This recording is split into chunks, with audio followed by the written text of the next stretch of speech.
morning and welcome to the Community Church Online. I hope you've had a lovely week and managed to enjoy some of the fleeting sunshine that we've gotten. This morning we've got a great service coming up for you, starting with worship from Fi and Carolyn, and then we've got the amazing Phil Simmons coming to finish our series on Kingdom Come. Hasn't it been a brilliant series? I hope you've really enjoyed it and we really hope you've gotten a lot from it. So let's go and enjoy the service.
Let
Good morning.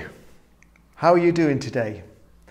We're getting towards the end of this really tough lockdown phase, and I just wish you all well. I know that tomorrow the day's coming and we're going to get a little tiny bit of a lifting, so well done. I know we're all a bit frazzled, so good morning and welcome from the community church.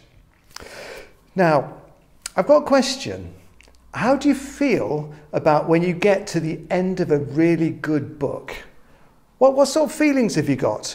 Are you like really excited that you're going to get to the climax and what's going to happen? Loads of questions? Or are you like a bit pensive? I'm a bit worried. How is it going to end? Is it going to end the way I want it to end?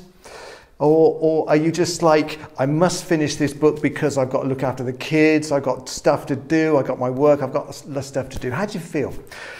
In our family, we've got different views. One of my daughters, she is adamant, she will only read a book after she's read the ending. So she'll go straight to the ending, she'll read the ending, check that it's a good ending, and then she'll read the book. Another member of my family is just 100%, it has to be a good ending, and if it's not a good ending, gets really, really angry about it. So what do you feel about endings? So today we're looking at the end of the first gospel in the New Testament, so the book of Matthew. So we're reaching the climax of it, and how is it going to end? So we've had like loads of things happening through the book of Matthew. All the gospel stories have a particular slant or a particular area they like to look at.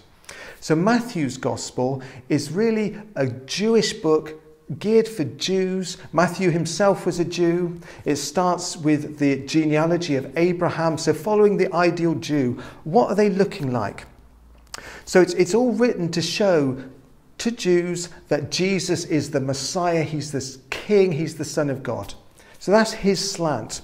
Now, I personally really like the book of Matthew. I think for me, it's my favourite gospel. It's got the Christmas story, which I love Christmas. It's got the wise men. I really like the wise men. It's also got like good bits about stress and how we deal with stress. It's got a lovely bit in the Sermon on the Mount. We've got Jesus saying, don't worry about your life. Come to me. You've got a Father in heaven who loves you. He even knows the hairs in your head. You're loved. And I really like that. I have got a stressful life. I've got 4 kids. I've got a busy life. And I also, to be honest with you, my wife says that she is a high maintenance wife. And that obviously makes a challenge for me as well. So I got a lot of challenges. There's another lovely bit in Matthew about dealing with stress. Is the end of Matthew 11 about Jesus just saying, come to me, you who are weary and burdened, and I'll give you rest. Live my way and you'll find rest. So I really like the book of Matthew. So I just wonder how it's going to end. Now, last week, we've had the Easter story. We've had the trauma of the crucifixion, the sort of real sadness of that. And then we've got the mind-blowing resurrection. These events would have been unheard of in the ancient world. It just didn't exist, things like the thoughts about resurrection. So we've just had this whole roller coaster.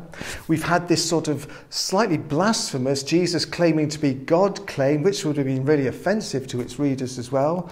Heretical, Jesus saying he's the Son of God. So how is it going to end? Now, Matthew could have chose loads of different endings. And if you look in all the gospel stories, they got different endings. Jesus is alive and some weird things happen. So sometimes Jesus meets individuals, sometimes he meets groups of people. He's got a weird body in that he can cook people breakfast by a lake and then he's walking through walls. A weird body. And sometimes people can recognize him, oh, you're Jesus. Sometimes even those closest to him don't recognize him. It's weird. So how is Matthew going to end? Right. Well, let's have a look. Let's see how this Jewish book ends. So it's Matthew chapter 28, verses 16 onwards. Then the 11 disciples went to Galilee, to the mountain where Jesus had told them to go. When they saw him, they worshipped him, but some doubted. Then Jesus came to them and said, "All authority in heaven and earth has been given to me. Therefore, go and make disciples of all nations, baptizing them in the name of the Father and of the Son and of the Holy Spirit, and teaching them to obey everything I've commanded you. And surely I'm with you always to the very end of the age. So let's have a think about what he was saying. So Jesus starts with, all authority has been given me in heaven and earth. Jesus is saying he's the boss, he's Lord. Sort of fits in with the rest of the story. But then the next bit, therefore go and make disciples of all nations. Now for me, this is the plot twist. Because I've read this book, and it's a Jewish book written for Jews to explain about how they're the Messiah. It doesn't end like that. It's saying, go. It's saying this book that you thought was just written for you, this insular book, is actually gone viral, as us modern people say. It's gone global. It's gone multicultural, multinational. Jesus has got a few words to say at the end. And what is he saying? He's saying, go, get out there. So this for me is so radical and so different than the rest of the book. We didn't see that coming. And I'll come on and think about how that applies to us now. The next bit, go and make disciples of all nations, baptizing them in the name of the Father, of the Son, and the Holy Spirit, teaching them to obey everything I've commanded you. So there we have it. Go and live amongst other people. Live amongst those around you, people from a different background. Live your life amongst people. He sort of throws in this thing as well about this thought that Jesus and God are one, to baptize people in the name of the Father, Son, and the Holy Spirit. It's just referring again, Jesus is God. And then the final plot twist is this thing, like we've just read about Jesus being crucified, like Jesus is not here anymore. We've just had he's raised again. And then this final line, and I will be with you to the very end of the age. Jesus is promised that, like a few verses ago, Jesus wasn't even there, he was dead. And suddenly we've got this unbelievable, incredible promise, don't even know what it means, but Jesus is going to be with his people forever, for infinity. So for me, those two are massive plot twists.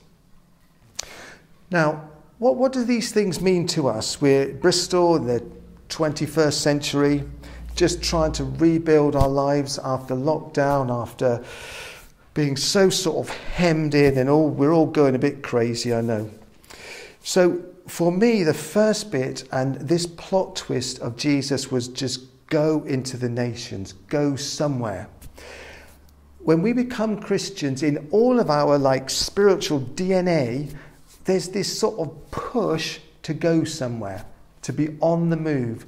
You'll find if you become a Christian that you will get this pull to go somewhere, to be involved with something that you don't naturally sort of feel that you fit in, that you don't naturally belong to, because you've got this sort of pull. Now, for me, so I grew up in Tetbury in Gloucestershire, which is a very nice town which wasn't as posh as before Charles. When Charles moved, it became posher, but it wasn't actually so posh when I was growing up. And so it was a very monocultural town, and I knew one person from a different culture who was the son of the owners of the Chinese restaurant, so wasn't really exposed to much multicultural stuff. The only bit of travel I did as a child was a day trip to Boulogne. And it was, I was about 12 at the time. It was the biggest thing that had happened in Tetbury, certainly ever to me. And I was so excited because it was in the summer and I knew I was going to the continent. I didn't have much of a concept of that, but I was going to the continent. And as we all know, the continent is really, really hot. And so I was very excited because it was quite a miserable day in Tetbury and on the way. And we got on the ferry, and it was quite a rough crossing, and everybody was quite unwell and quite sick. But I was looking at the sky, and I remember this now, looking at the sky thinking, any day, any second now, the sky is going to clear and it's going to be really hot, because as we know, the continent is really hot. And so I arrived in Boulogne, and it it rained, and I was so upset. I was like, this is just not what I imagined. And so I throw that in because I think many of us are desperate to go overseas at the moment, and we're desperate to go to travel anywhere, travel somewhere abroad. But I think don't be disappointed. Overseas is often not very good, and the weather's often raining, especially if you go to France. So if you're thinking, oh my gosh, I need to go to France for the summer, I wouldn't worry about it. I think warmly is just as good. So don't overdo France. But again, as I said, I did not have much overseas experience, well, none at all. But then I still had this thing within me to go. And when I was at university, I helped lead a small outreach to Southern Ireland, just like a week-long outreach. And I just had this pull to get involved in other cultures. And when I was a sort of young adult, I lived in multicultural Birmingham, in a very multicultural community, and I just felt my faith just sort of pushing me there. And then I met and married Nancy, and we worked overseas in Central Asia. Again, we had this sort of pull to go overseas. Initially, we'd actually thought we'd go to Pakistan, and we were there for 3 weeks, and then we were advised to leave by the government. It got very messy at the time. But then we spent 4 years, very productive years, in Central Asia, because God had given us this sort of push to move away, to push to get out. So God's plan for us is different depending on who we are. We're all individuals. God sees us all as different. God's got different plans for each one of us. While it might take one of us to another country, it might take one of us across the street. It might be somebody that we befriend at school or at college or at work. Somebody who's different than us. They might be from a different gender, a different background, a different sort of social class, different culture. Bristol is quite an outward-looking city. It's a city of sanctuary. It's a city where we have got, in some ways, permission from the city to go out and meet other people. And then the next bit, what do we do when we go? And what does that look like? So we've got this idea about that we're to make disciples of all nations. So what does that mean? What does it look like? And I think for me, the key to this is just sharing the life that we have, that you have, that I have. It's sharing our life.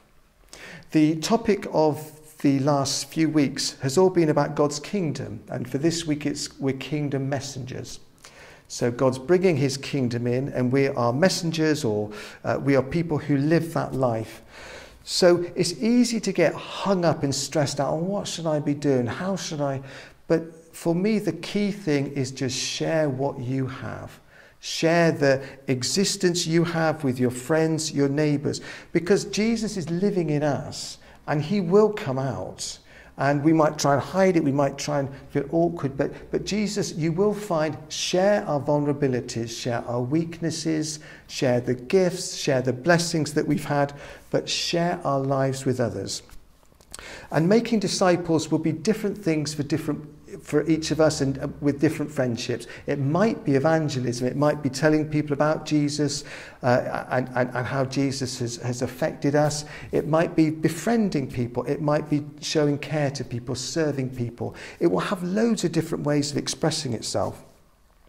So we've got people in our church who following Jesus is like, say, Barry and Cheryl. They work with Mercy Ships in Africa. So for them, this go is to serve in a developing country, to help people, to be part of a healing place.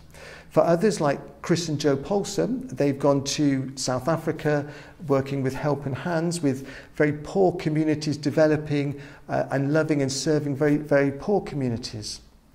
It made me laugh the other day, actually, with Chris, and did a talk at church the other week on his link, and he said that he'd done some audit. And I just thought, isn't that an example of modern mission, is doing audit? You know, all of us in our jobs, we get told we've got to do this audit or that audit. And even making disciples of nations can be audit. It's serving others, it's providing, showing you can do quality, it's showing care.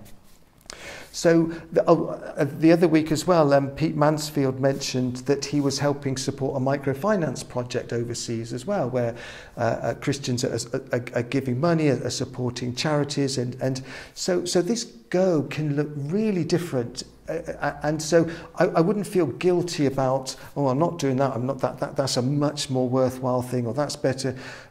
That's not how God sees us. He's got individual plans for each of us, but I encourage us all, do share the life that you've got with others. Don't keep it a secret. You've got a very special life. You've got a special role to play. The third bit is the final bit is Jesus saying, and I'm with you always to the end of the age. And for me, at the end of lockdown, this is just such a wonderful sort of final lasting thought. How are you going to finish this book, Matthew? Well, Matthew is finishing by saying, you remember, reader, you remember, people generations down the line, that Jesus is going to be with you. You are not alone, and whatever challenge you're facing at the moment, and I know lockdown's been horrible, whatever challenge, whatever impossibility, Jesus is with you to the end. He's going to see you through. He's going to see the rest of this story completed.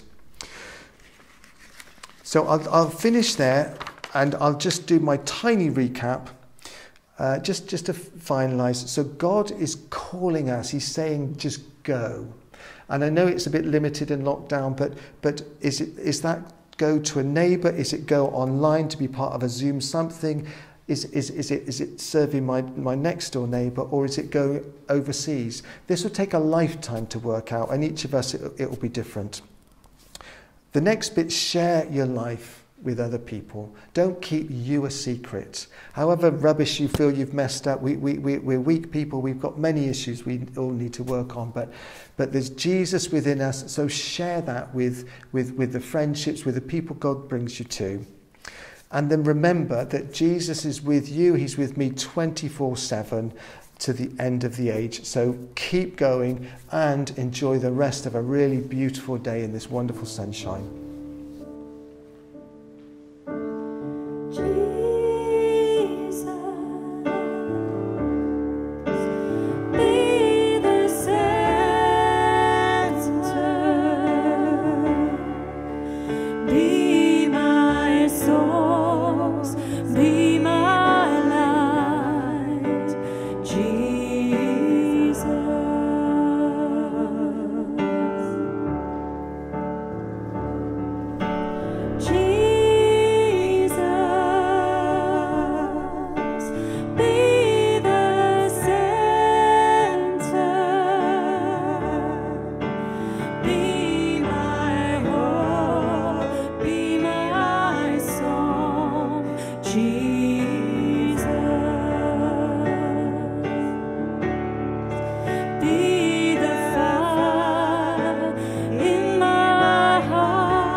Well, that's all we've got time for today. We hope you've enjoyed it.